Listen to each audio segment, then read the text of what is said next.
Vice President Joe Biden this week finally addressed the question that's been looming over the Democratic race for much of the summer. Will he join the race for president? The most relevant factor in my decision is whether my family and I have the emotional energy to run.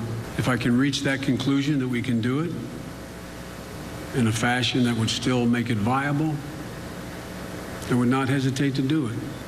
But I have to be honest with you and everyone who's come to me. I can't look you straight in the eye and say now, I know I can do that. That's as honest as I can be. Whether or not he ultimately decides to run, behind the scenes, the vice president has been acting like a candidate, doing the things one needs to do in order to launch a national campaign. And that includes the meeting he held last month with Massachusetts Senator Elizabeth Warren. Here's what she had to say about Biden when asked about that meeting this week. We talked about the direction that this country has been going in. We talked about the capture of this country by those who've got money and power. It was, you know, good, long, rambly policy conversation, just like they ought to be. Was there any talk with the vice president of a joint ticket, even jokingly? It was a long conversation. Okay. To continue? Okay. I mean, come on now. That responds every time I see him, like, what's this about? No matter what she says, this does not sound like first off, this sounds like a father in mourning.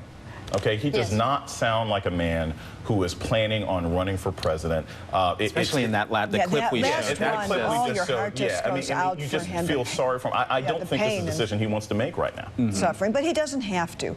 See, I think the only real deadlines in this are when the individual states' filing deadlines start, and it's sooner than later, even though the primaries might not take place next year. I think they start rolling out in either late October or November. So even if he missed the first Democratic debate in October, which is in October, right, at the end of it, neither he nor Clinton need name ID, and neither he nor Clinton really need to feel the urge to give a platform to the other Democrats. Right. The so he's got some more time here. I'm among professionals here, but if I may make a prediction, I think that Vice President Biden will only run if Elizabeth Warren would consent to be the vice presidential candidate.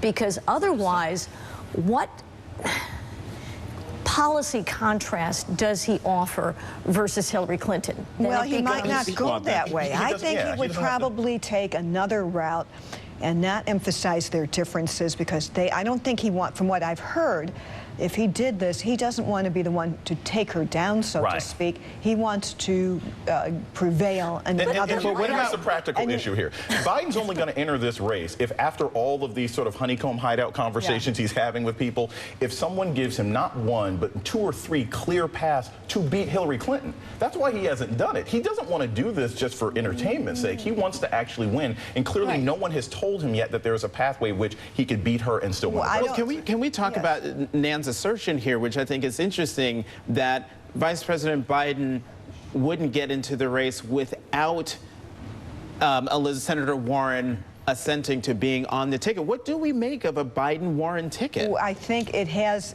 what it could do. First of all, I respectfully disagree that there has to be a deal ahead of time, because I think Senator Warren is too smart to do that now, because she could.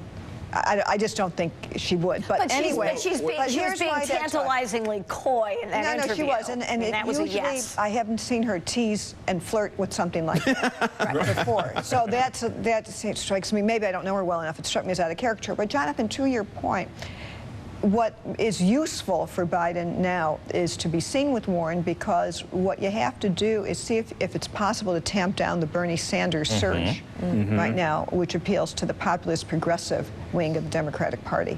And who else does that? Elizabeth Warren. And, there are a lot of people on my Twitter feed, on Facebook, who are constantly complaining, why isn't anybody talking about Bernie Sanders? And so we've already talked about how the vice president wouldn't be able to show any contrast with Hillary Clinton. But how does he do that with Bernie Sanders, who has thousands upon thousands of people showing up at his rallies? While it's not the sexiest thing to say, he can always just say electability. Look, Bernie Sanders is not going to win a presidency, let alone a nomination, if he cannot improve his numbers with Latinos and African Americans. People forget, let's say, you know, Hillary Clinton ends up winning Iowa and Bernie Sanders ends up winning in New Hampshire. Bernie Sanders is not winning South Carolina, okay? Where a large part of the primary voter are African Americans. He's not winning that. So Bernie Sanders is not a real competitor unless he can expand the base that he appeals to. This is an artifact of the, and we have similar artifacts on the Republican side, of the early primary states being so attended to and so emphasized, because Jason's exactly right. Well, if we're talking last word, Lynn. Biden, though, I don't think Bernie Sanders is a factor. I think he has to feel in his heart and his head that there's a way to win. Right. Still ahead. Is Bernie Sanders turning up the heat on Hillary Clinton in the early voting states? We'll have newly released NBC News polling at the top of the hour. And next, the conservative radio host who stumped Trump isn't done with him yet. That's next. Stay with us.